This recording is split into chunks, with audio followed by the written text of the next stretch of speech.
안녕하세요. 이곳을 찾아온 청취자 여러분께 인사부터 먼저 올리도록 하겠습니다. 저는 지금 37살을 먹은 여자로 최근 몇 년간 저에게 일어난 정말 악재가 틀림없다고 생각되는 일에 대해 이야기를 풀어보고자 이곳을 찾아오게 되었습니다. 제 친구가 엄청 즐겨 듣는데 만약 제 사연이 뽑히게 된다면 제 친구가 듣고 깜짝 놀라지 않을까 싶기도 합니다. 저는 세상의 다양한 사람들을 존중하고 또 모든 사람들은 평등하다는 마음으로 한평생을 살아왔지만 요즘 들어서는 조금 다른 생각을 가지게 되었습니다. 남에게 피해를 주지 않고 스스로를 보호할 수 있는 사람들이야말로 존중과 평등을 지지받을 수 있는 사람이라고 생각하게 되었습니다. 모든 사람들에서 일부의 사람들로 바뀌게 된 것에 가장 큰 일조를 한 사람들, 그리고 사건들에 대한 이야기를 지금부터 차근차근 풀어보도록 하겠습니다. 모쪼록 끝까지 들어주시고 저의 가치관이 왜 바뀌게 되었는지를 생각해 주셨으면 좋겠습니다.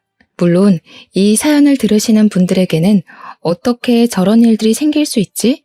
라고 느끼실지 모르겠지만 저도 저에게 이런 일이 벌어질 거라곤 생각도 못했습니다. 그러니까 청취자 여러분들 주위에서도 충분히 일어날 수 있는 일들이고 이미 포진되어 있는 상태일 수도 있으니 오늘부터 의심의 눈초리로 살펴보시기 바라겠습니다. 저는 야구를 정말 좋아하는 여자랍니다. 한국 야구는 리그 자체도 크고 전국 각지의 구단이 하나씩 자리 잡고 있기 때문에 응원을 하는 맛도 상당합니다. 20살 때 처음으로 동네 오빠들을 따라서 야구를 보러 갔다가 그 압도적인 응원과 매 순간순간 뒤집어지는 스코어에 푹 빠져 정말 야구에 미쳐있구나 할 정도로 살았습니다. 야구를 처음 본 이후에 완전히 매료되어서 야구장을 집처럼 드나들기 시작했는데 그 당시에는 대학생이기도 했고 용돈 자체도 빤해서 매번 가는 게 부담스러웠습니다. 돈이 있어야 티켓을 사서 보러 갈 수 있지 않겠습니까? 그러다 보니 용돈을 모아서 즐길 수 있을 때나 한 번씩 다녀오곤 했고 평소에는 TV로 시청을 했습니다. 야구장에 한 번 가면 맥주도 사서 마셔야 했고 치킨도 시켜 먹어야 하고 돈이 생각보다 꽤 깨지게 되거든요. 대학을 졸업하고 취직을 한 이후 20대 후반쯤 되었을 때는 저도 여유가 생긴 편이라 야구를 더 자주 보러 다닐 수 있게 되었습니다. 제가 취업이 잘 된 편이라 대기업 디자인팀에서 일을 할 수 있었는데 미대를 졸업한 사람치고는 아웃풋이 상당히 좋은 축에 속했습니다. 대기업 지명 광고의 대부분이 제 손을 거쳐서 탄생했다고 말을 할 수 있을 정도로 열심히 일을 했고 자부심을 가지고 살았습니다. 하지만 대기업 특성상 일이 쉬지 않고 끝내기 무섭게 밀리듯 들어오고 야근을 밥 먹듯이 해야만 했습니다. 처음에는 야근 수당도 챙겨주고 프로젝트가 성공하면 성과급이 어마어마하게 들어왔기 때문에 체력을 엄청나게 소모하면서 일을 했습니다. 젊었을 때야 며칠 잠을 제대로 자지 못하고 일을 해도 몸이 괜찮았는데 몇 년 반복이 되다 보니까 몸이 정말 축나는 게 느껴질 정도로 힘이 들었습니다.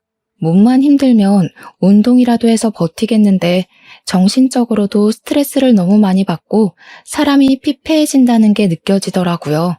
상사의 잔소리부터 시작해서 윗선에서 이 폰트가 마음에 안 든다, 이 색 배치가 별로다 하면서 트집을 잡아대니 전공도 하지 않은 사람이 뭘 아냐고 따져묻고 싶은 수준까지 가더라고요. 퇴사를 할까 말까 고민하던 도중 퇴사를 결정짓게 만든 사건이 발생하게 되었는데요. 제 원칙이자 주의가 사내 연애는 죽어도 하지 않는다거든요. 사내 연애를 하면 결혼까지 꼭 가야 한다는 압박감이 있기도 했고 어쨌든 많은 사람이 제 연애를 알게 된다는 건데 그게 부담스럽고 정말 싫었어요. 싸워도 티가 나고 싸우지 않아도 티가 나고 또 주변의 상사분들이 워낙 꼰대적인 마인드를 가지고 계신 분들이라 참견을 엄청나게 할 텐데 그걸 견디면서 굳이 연애를 할 필요가 없잖아요. 그런데 회사 과장님이 저에게 은근히 티를 내면서 20대 후반에 결혼을 해야 여자는 좋은 집안에 시집을 갈 수 있는 거다 하면서 들러붙었어요. 저한테 대놓고 뭐 저렇게 튕기고 있냐, 그냥 한 방에 넘어와라 하면서 말도 안 되는 소리를 하는 과장님이었는데 제가 그 과장님한테 이러지 마시라고 이야기를 했거든요. 그 과장님은 무려 저랑 띠동갑이나 차이가 나는 40살의 노총각 과장이었단 말입니다. 회식을 한다고 하면 일부러 제 옆에 앉으려고 제 동기들이나 저랑 친한 주임님들을 밀어내고 제 옆자리를 차지해서는 은근히 붙어오는데 너무 소름 끼치더라고요. 주말에 집에서 쉬고 있는데 문자를 보내서는 뭐해? 자니? 밥 사줄까? 술은 네가 살래? 하는 연락을 계속 보내고 정말 나이값을 못하는 사람이었습니다. 저는 28인데 나이 40에 100까지 나온 아저씨가 저한테 계속 저런 연락을 해대니까 정신적으로 너무 힘들더라고요.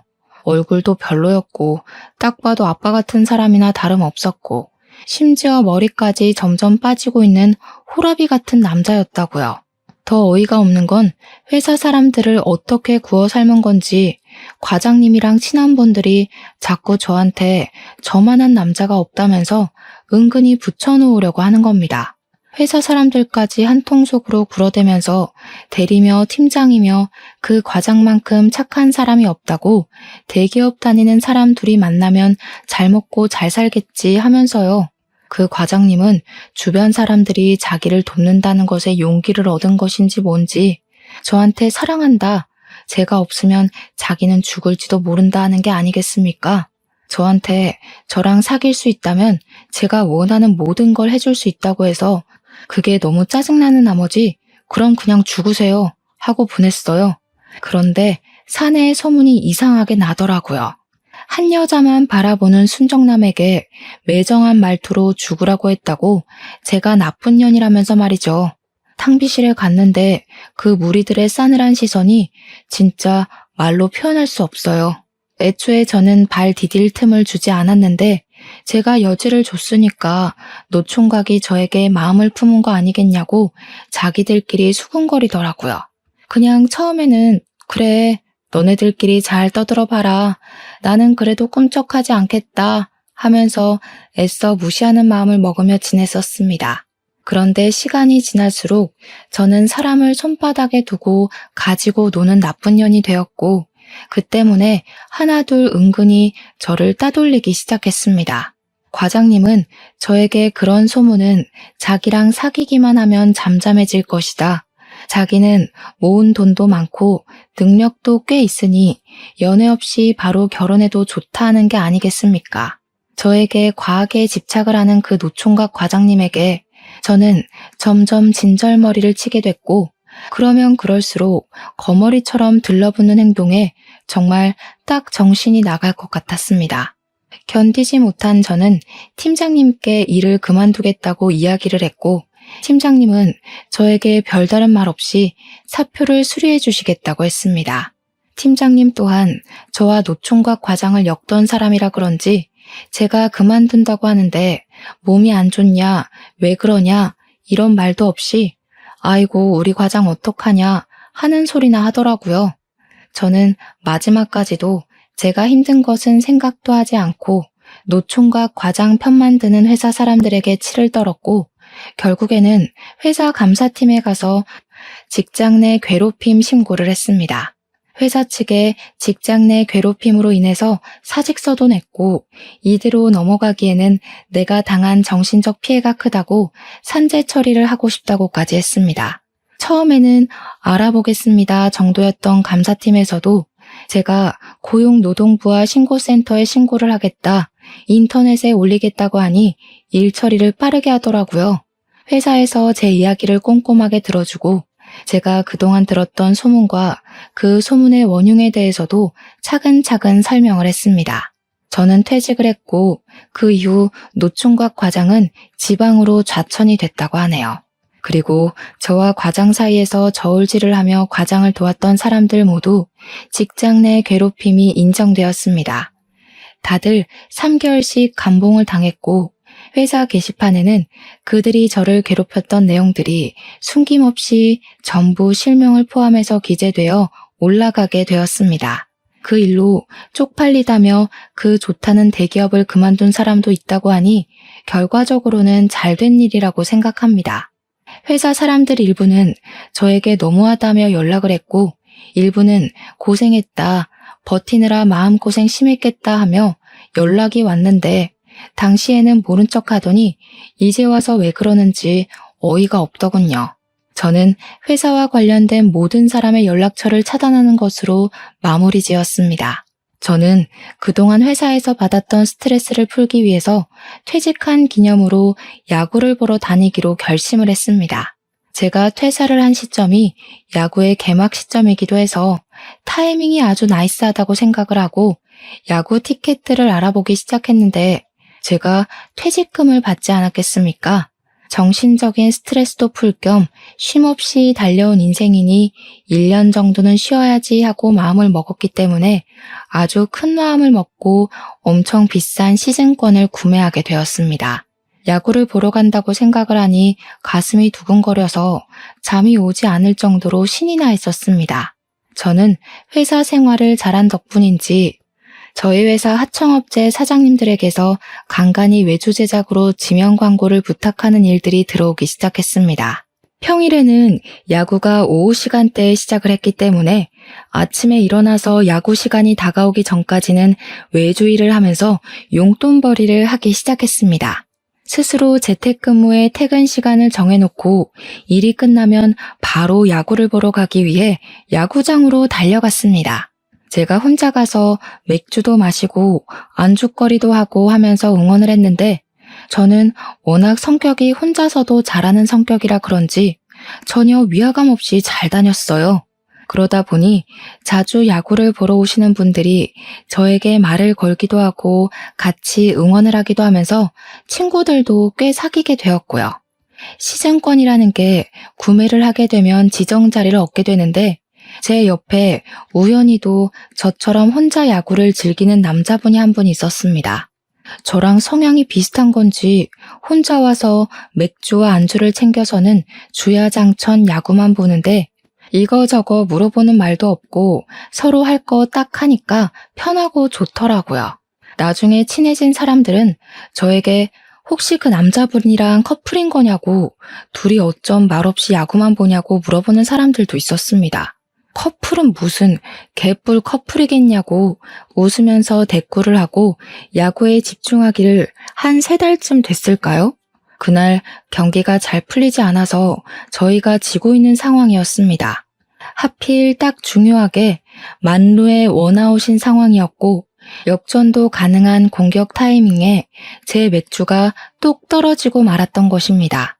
그 타이밍에 시원한 맥주가 너무나도 마시고 싶었고 지금 사러 나가자니 공격 타이밍이 너무나도 중요했고 신경질이 확 나더라고요. 저도 모르게 아이씨 하면서 다리를 떨고 있었는데 옆에 앉은 그분이 저에게 맥주 한 캔을 딱 내미는 것이 아니겠습니까? 맥주 다 마셨죠? 일단 이거 드시면서 보세요. 지금 사러 나갔다가는 역전하는 거 못 볼 수도 있어요. 저는 진짜 구세주가 나타난 것 같았습니다. 겉면에 송골송골 맺혀있는 물방울이 딱 봐도 시원한 맥주라는 걸 가늠하게 만들었습니다. 저는 이따가 편의점 가서 한 캔 사다 드릴게요 라고 말을 하고 캔 뚜껑을 따서 맥주를 마시면서 야구를 보고 있는데 우리 팀이 글쎄 역전 만루 홈런을 친 게 아니겠습니까? 진짜 악소리가 절로 나는 기쁨에 옆자리에 앉은 그분과 어깨동무를 하며 응원가를 부르며 뛰기도 하고 좋다고 소리도 지르고 그랬습니다. 그 이후에 공수 교대를 하자마자 헐레벌떡 편의점으로 달려가서 맥주를 사다가 갚아드렸고 제가 과자 사온 걸 나눠 먹으면서 같이 야구를 보기 시작했습니다. 제가 흥분이 가시질 않아서 기쁜 마음에 또 언제 오냐고 시즌권 산 거 맞냐고 물어보니까 자기도 내일 또 올 거라고 내일 보자고 하더라고요. 저는 취미가 맞는 친구가 생긴 것 같아서 너무나도 즐거웠고 같이 야구를 보는 내내 선수들에 대한 이야기도 하고 팀 이야기도 나눴습니다. 주변에 야구를 저처럼 즐기는 사람이 없어서 그런 친구를 사귀었다는 게 진짜 너무 즐거웠어요. 한 시즌을 내내 같이 야구를 보면서 옆에 앉은 그 남자분과 엄청나게 친해졌고 서로 휴대폰 번호도 교환하게 되었습니다. 야구 언제 보러 가냐, 이번 주에 가냐 하고 물어보고 갈 수 있으면 시간을 맞추고 못 가면 아쉬워하면서 술이나 안주도 서로 챙겨주면서 지냈습니다. 원래 야구장의 묘미가 승리를 한 다음 야구장 앞에 펼쳐지는 포장마차에 가서 술 한 잔 더 하는 거거든요. 이기든 지든 한 잔 더 하자 하면서 그분과 매일같이 포차에 가서 술을 마시고 하다 보니 서로 취향도 알게 되고 엄청 친해졌습니다. 어느 날은 저에게 무슨 일을 하냐고 물어보길래 저는 그냥 대기업 디자인팀에서 근무를 하다가 스트레스를 견디지 못하고 때려치운 뒤 지금은 외주 일을 간간히 받아서 하고 있다고 말했습니다. 그러니까 저를 향해서 엄지손가락을 치켜 세우더니 능력자가 자기 눈앞에 있다고 너스레를 떨더라고요. 능력자라고 하기엔 볼품없는 몸이라고 했더니 집에서 근무를 하면서 야구를 다 볼 수 있을 정도로 여유를 가질 수 있다는 거 아니냐고 하더라고요. 듣고 보니 맞는 말이긴 했어요. 재택근무하면서 제 루틴은 제가 짜서 움직이는 거고 야구 보고 싶을 땐 언제든지 야구를 볼 수 있는 몸이었으니까요. 그냥 고개를 끄덕이면서 그런 셈이긴 하다고 대신 대기업에 근무를 할 때 반 정도밖에 수입이 되지 않는다고 이야기를 했습니다. 그러니 저에게 출퇴근을 하지 않으니 교통비도 빠질 것이고 재택근무니까 옷차림 신경 안 써도 되니까 절약되는 것도 꽤 있을 것 같다고 했습니다. 야구를 보러 나올 때 말고는 아예 집 밖으로 나가는 일이 없다고 하니 막 웃더라고요. 제가 겉보기에는 집에서 빈둥빈둥할 것 같아 보이진 않았다면서요. 그렇게 얘기하면서 알게 된 것은 남자의 이름은 민우였고 저보다 2살이 어린 연하남이라는 것이었습니다. 취업이 빨리 된 덕분에 꽤 알아주는 유명한 타이어 회사에 재직 중이었는데 야구를 너무 좋아해서 어떻게든 일을 끝내고 야구장으로 바로 퇴근한다고 하더라고요. 저한테 좋아하는 야구 선수가 누구냐, 어떤 모습이 좋냐 물어보는데 제가 일부러 놀려 먹으려고 야구 선수의 허벅지가 좋다고 이야기를 했거든요. 당황할 줄 알았는데 눈을 반짝이더니 남자의 생명 아니겠냐고, 엉덩이부터 내려오는 라인이 기가 막힌다고 자기가 더 신나서 이야기를 하더라고요. 좀 특이한 애구나 싶었는데 저한테 이런 것까지 잘 맞는다고 좋아하길래 일부러 나한테서 관심을 사려고 그런 말을 했다고 생각했습니다. 술을 자주 마시다 보니 자연스럽게 회사 노총각 과장에게 당해서 일을 그만두게 된 이야기도 하게 되었고 같이 분노를 해줘서 기분이 좋았습니다. 자연스럽게 저희는 한 시즌을 같이 야구를 보게 되었고 비슷한 취미에 취향이 겹쳐지니 자연스럽게 연애를 하고 데이트를 하게 되었습니다. 다음 시즌에도 더할 나위 없이 즐거운 야구를 즐기자고 약속을 했고 야구 시즌이 끝나도 저희는 계속 일주일에 한두 번씩 만나며 예쁜 사랑을 나누고 있었습니다. 생각보다 숙맥인지 저와 스킨십을 많이 하지는 않았지만 저는 그게 연하의 풋풋함이라고 생각하면서 오히려 좋게 보게 됐어요. 저는 프리랜서로 자리를 잡게 되면서 일이 많이 늘어 자유시간이 조금 줄어들게 되었지만 직장에 다니는 민우 씨와는 시간이 잘 맞아떨어졌습니다. 다음 시즌에도 약속을 했던 것처럼 야구를 보러 다니면서 연애를 잘했고 서로 잘 챙겨주면서 2년이라는 시간을 보낸 뒤 제 나이 31에 결혼을 약속했습니다.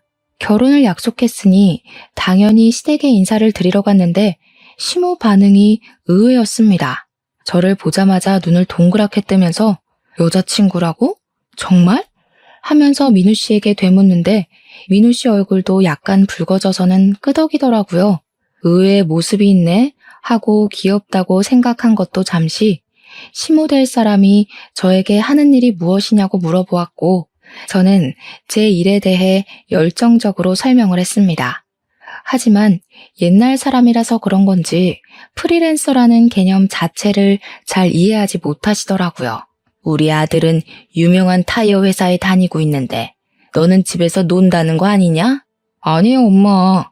엄마가 몰라서 그렇지 프리랜서로 일을 해도 웬만한 중소기업 다니는 사람보다는 많이 벌어요.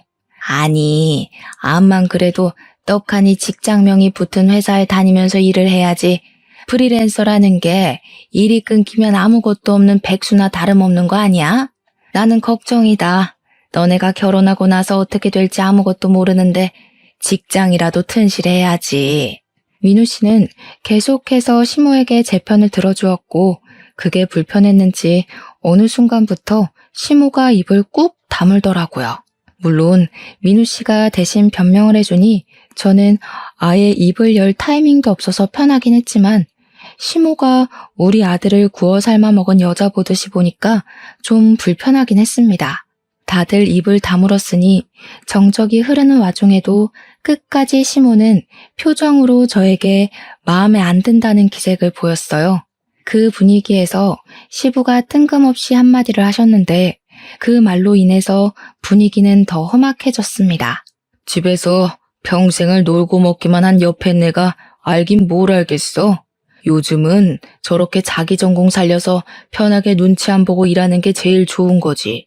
실적 압박도 없고 상사 잔소리도 없고 집에서 편하게 일하는데 얼마나 좋아. 그런데 집에서 평생 놀고 먹기만 한 여팻네라는 말이 시무의 발작 버튼이었는지 엄청 자존심 상해하면서 시부랑 부부싸움이 벌어지게 된 것입니다. 시모는 자기가 집에서 내내 내조를 하고 뒷바라지를 한 덕분에 우리 아들이 떡하니 회사에도 취직을 한 거 아니겠냐고 그게 다 자기 공로라고 이야기를 했습니다. 근데 그 말의 뉘앙스가 마치 우리 부모님은 제 뒷바라지를 하지 않아서 제가 프리랜서로 일을 하고 있다는 식으로 말하는 것 같았습니다. 저도 우리 집에서는 엄청나게 귀한 딸인데 왜 이런 취급을 받아야 하는지 어이가 없었죠 뭐. 시부와 남편의 적극적인 지지로 결국 저와 남편은 결혼을 하게 되었고 저희의 마음을 담아 웨딩 사진도 야구 유니폼을 입고 찍었습니다. 신혼여행도 잘 다녀오고 신혼집에 입성을 하자 결혼을 했다는 게 정말 실감이 나더라고요. 올해도 즐겁게 잘 지내보자고 남편과 손을 맞잡고 이야기를 했지만 저희는 야구 시즌권을 구매할 수 있는 상황이 되지 못했습니다. 제가 갑자기 일이 엄청나게 늘어나게 되어서 야구장은커녕 집에서 TV로 중계를 볼 시간조차 생기지 않았기 때문이었습니다. 거기다가 남편이 갑자기 지방에 있는 본사로 발령이 나면서 저희는 신혼을 시작하자마자 주말 부부로 생활을 하게 되었습니다. 지방 대도시가 본사인 회사라 남편은 승진을 해서 본사 발령을 가게 된 것이긴 하지만 신혼인데 주말에만 만날 수 있다는 게 너무 슬펐습니다. 물론 제가 프리랜서였기에 무리를 하면 따라갈 수 있는 상황이긴 했지만 외주 제작을 하던 일들이 전부 미팅을 해야 하는 일이라서 갈 수가 없었습니다. 일을 조금 줄이거나 무조건 서면으로 일을 받으면 가능하긴 했지만 하던 일까지는 마무리를 해야 따라갈 수 있었죠. 그런데 남편이 원래 본사에서 기숙사를 구해주기로 했었단 말이죠. 결혼을 했으니까 부부가 같이 살 수 있는 소형 아파트를 해주기로 했었습니다. 하지만 그게 회사의 사정으로 무산이 되게 되면서 2인 1실을 사용하는 기숙사에 들어가게 되어 제가 따라가기가 어려워지게 되었습니다. 신혼집의 전세 계약 기간이 남아 있었기에 저는 결국 서울에 남는 것으로 남편과 합의를 보게 되었습니다. 졸지에 주말 부부로 살게 되면서 저희 사이는 더욱 애틋해졌는데 그때부터 시모의 괴롭힘 또한 시작되었습니다. 틈만 나면 저를 불러다가 잔소리와 심부름을 콤보로 찍기 시작하는데 와, 직장 내 괴롭힘보다 더 견디기 힘들더라고요. 우리 아들 기숙사 살면서 밥이나 제대로 먹겠니? 네가 하루 가서 같이 생활하는 직장 동료 목까지 밥 좀 해주고 와라. 그리고 날이 좀 추워진 것 같은데 너만 뜨뜻하게 살아서야 되겠니?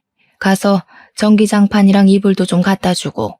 아참, 거기 해가 들이쳐서 눈이 부시다고 하던데 커튼을 주문해놨으니 가서 달아도 줘라. 알겠지? 우리 남편 회사에서 삼시세끼 다 주고요. 주변에 배달되는 음식점도 많아서 오히려 살이 찔까봐 걱정이라고 먹는 건 걱정하지 않아도 된다고 연락이 왔었습니다.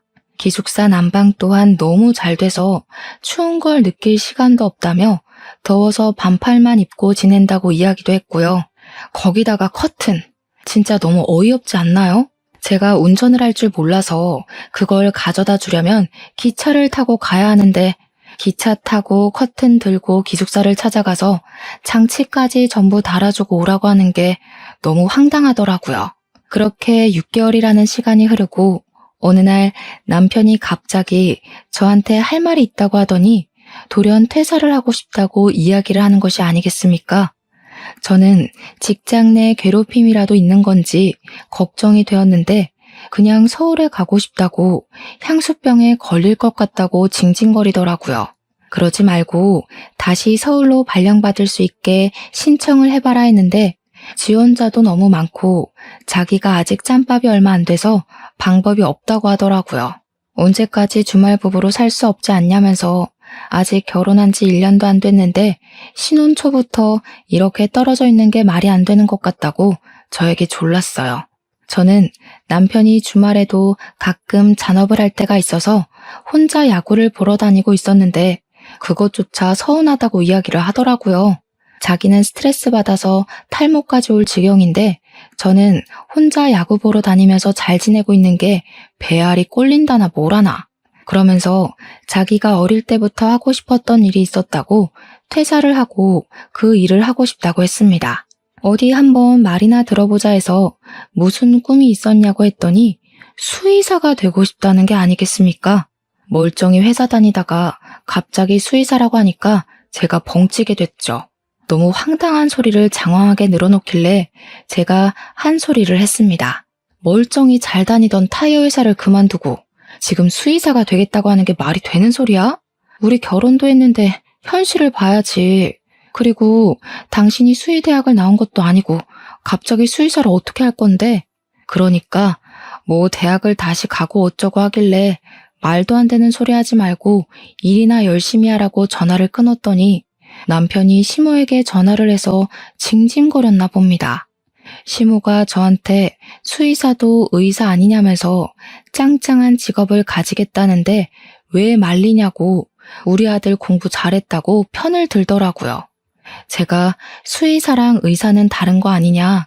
지금 시작하면 뭐 나이 40에 동물병원 차릴 거냐? 그때까지는 뭘 먹고 사냐면서 제가 막 따졌어요.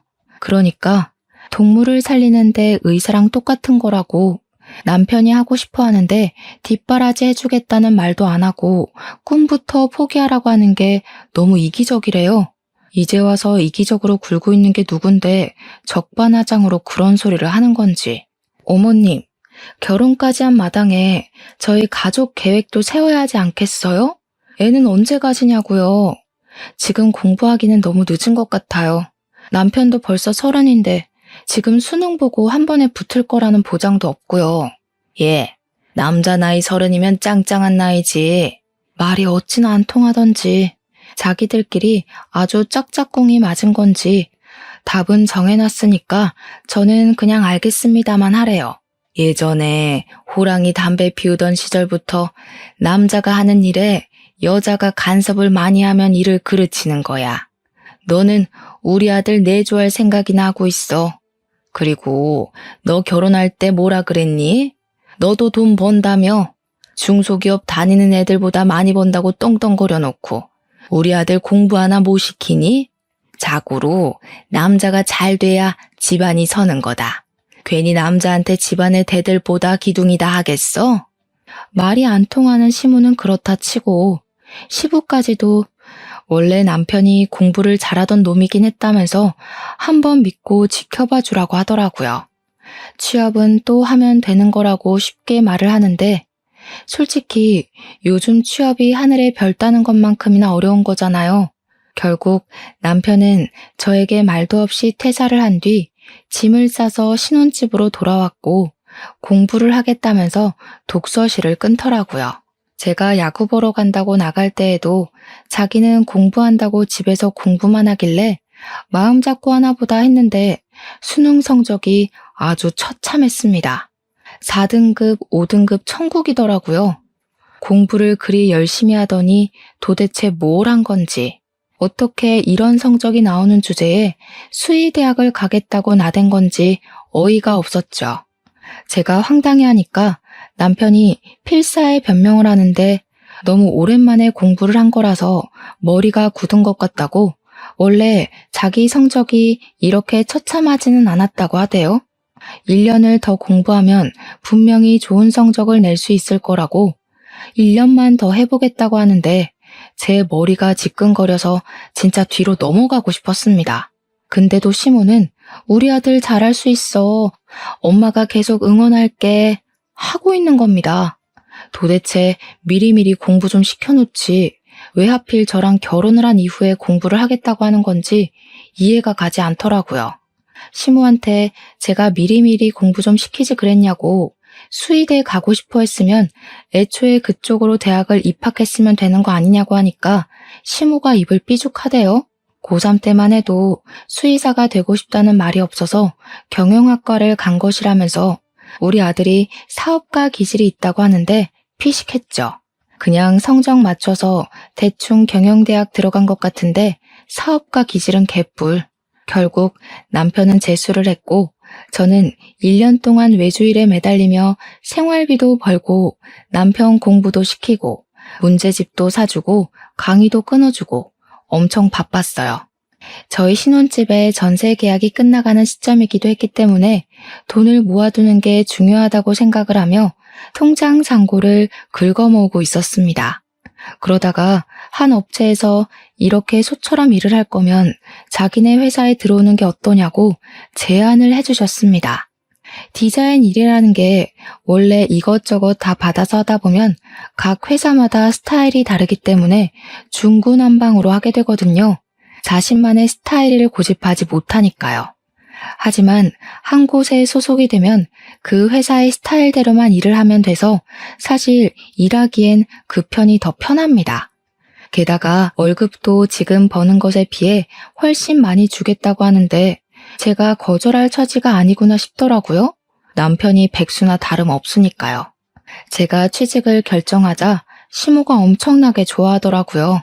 남편이 갑자기 저한테 이때다 싶었는지 자기 학원을 보내달라고 했습니다.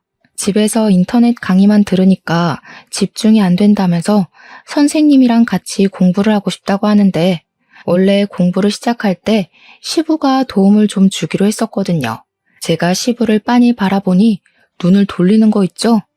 입을 싹 씻는 듯한 그 행동에 제가 어이가 없어서 남편 학원비까지 내줬습니다. 돈을 개처럼 벌면 뭐하나 싶었습니다.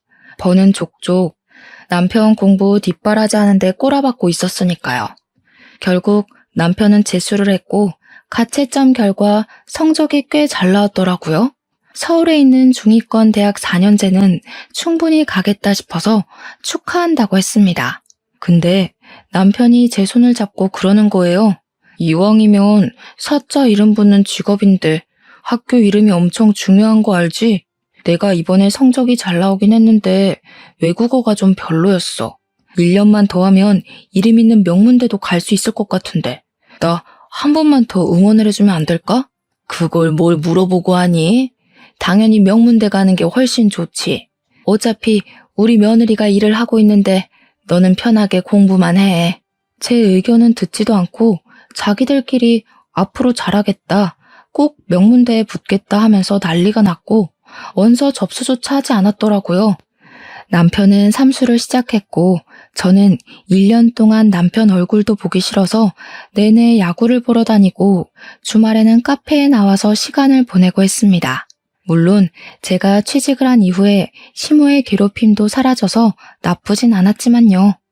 그렇게 삼수를 한 결과 남편은 32이라는 나이에 명문 수의대에 합격을 하게 되었고 그때부터 다시 대학 생활을 시작하게 되었습니다. 입학을 하던 날에 긴장이 된다면서 띠동갑인 아이들이랑 잘 지낼 수 있을까 걱정을 하던 남편은 아주 완벽하게 대학 생활에 적응을 했습니다. 주말에 저랑 가지도 않던 야구를 보러 간다면서 동기들을 만나고 술에 잔뜩 취해서 돌아오곤 했습니다. 학교 등록금도 제가 내주고 있었는데 저는 완전히 찬밥 신세더라고요. 제가 애를 키우는 건지 결혼을 한 건지 이해가 가지 않을 정도였습니다. 남편은 날이 가면 갈수록 밖으로 나돌기 시작했고 저는 결국 열이 받아서 남편을 붙잡고 진지하게 이야기를 할 수밖에 없었습니다. 당신이 대학을 가서 다시 공부를 하고 꿈을 찾겠다고 한 거 나는 지지해. 그렇기 때문에 삼수를 하는 과정에서도 꿋꿋하게 뒷바라지를 한 거야. 그런데 지금 꼴이 이게 뭐야? 우리가 부부인 건지 내가 대학생이 된 아들을 하나 키우는 건지 정말 모르겠어. 맨날 술만 마시고 집에도 늦게 들어오고 동기들이랑 놀러 다니느라 바쁜 걸 보면 내 숨이 턱턱 막혀. 이대로는 나도 더 이상 못 견디겠으니까 우리 이혼하는 게 좋겠어. 제가 진지하게 이혼을 이야기하자 남편이 펄쩍 뛰면서 절대 안 된다고, 저 없으면 못 산다고 난리를 치는 게 아니겠습니까? 저는 남편에게 나 없이도 잘 살고 있으면서 무슨 소리냐고 그냥 시댁에 가서 살라고 했더니 잘못했다고 싹싹 빌더라고요. 그 뒤로는 씨알이 먹힌 건지 술 먹는 것도 자제하고 저랑 시간을 더 보내려고 애를 쓰는 것처럼 보였습니다. 하지만 저와 함께 있는 시간에도 남편이 휴대폰에서 손을 놓지 못하고 누군가와 계속해서 연락을 하고 눈치를 보더라고요. 제가 수상한 마음에 누구랑 그렇게 연락을 하느라 휴대폰을 손에서 놓지 못하는 거냐고 했더니 대학 과제 때문에 그런 거라고 조별 과제를 해야 한다고 했습니다. 제가 힐끔 휴대폰을 곁눈질로 보니까 형 하면서 이야기를 하더라고요. 남자 동기랑 연락을 할 이유가 뭐가 있겠나 싶어서 과제를 한다고 생각을 했죠. 남편에게도 대학 생활이라는 게 있으니까 그냥 그러려니 하면서 지내려고 했어요. 저와 잘 지내려고 노력하는 모습을 보여줬으니까요. 남편은 예과 2년 과정을 마치고 4년을 더 수의학과에서 공부를 시작하게 되었습니다. 예과 2년이 끝나고 자퇴를 하는 애들도 꽤 있다며 남편은 서운해하더라고요. 저는 그런 남편을 보면서 남편 나이가 벌써 34살인데 4년 더 공부하고 나이 40에서야 수의사 되게 생겼다고 걱정이 좀 되었고요. 저는 제가 회사 생활을 하면서 벌어오는 돈으로 대책 없이 사는 남편에게 점점 지쳐가고 있었습니다. 그리고 제가 남편에게 아이를 가지자고 선언을 했죠. 제 나이가 36인데 더 늦으면 힘들 것 같다고 이야기를 하니까 남편이 그러는 거예요. 우리 아이 생각은 하지 말고 나중에 동물이나 키우면서 둘이 오순도순 살자고요. 남편이 학교 생활이 힘들다는 이유로 저랑 각방을 쓴 지도 꽤 됐고 저는 그게 말이나 되냐며 남편에게 화를 냈죠. 시모도 은근히 아이를 바라는 눈치인데 아이랑 동물이 같냐고 하니까 자기네 부모님도 이해해 주실 거라고 걱정하지 말라는 겁니다. 의견이 좁혀지지 않아서 서로 빈정이 상해있던 어느 날 남편이 뜬금없이 야밤에 걸려온 전화를 받고 제 눈치를 보면서 옷을 주섬주섬 입더라고요. 누구야? 이 시간에 어딜 나가? 아니, 동기인 동생이 애인이랑 헤어졌다고 술 먹고 전화가 와서. 뭐? 이 시간에 그게 말이 돼? 너 혹시 바람났어? 아, 남자애야. 근데 전화기에서 목소리가 흘러나오는데 진짜 남자애가 형 하면서 울고 있는 겁니다. 저한테 고작 해봐야 20대 초반인 남자애라고 그때는 본인 연애가 하늘이고 땅 아니냐면서 달래주고 온다고 하는데 저도 황당해서 그래 갔다 와라 했습니다.